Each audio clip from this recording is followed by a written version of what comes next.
subscriber YouTuber Lokos. Minta sambung doanya, kita akan menimba ilmu di Pondok Pesantren Amien Parenduan.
Buat teman-teman para viewer dan subscribernya YouTuber Lokos, mohon sambung doanya. Anak saya setelah libur selama 2 bulan akan kembali ke Pondok Pesantren Amien Parenduan Sumenep.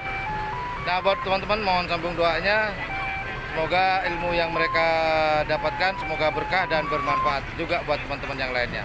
Itulah suasana pemberangkatan Amien untuk rayon Bangkalan.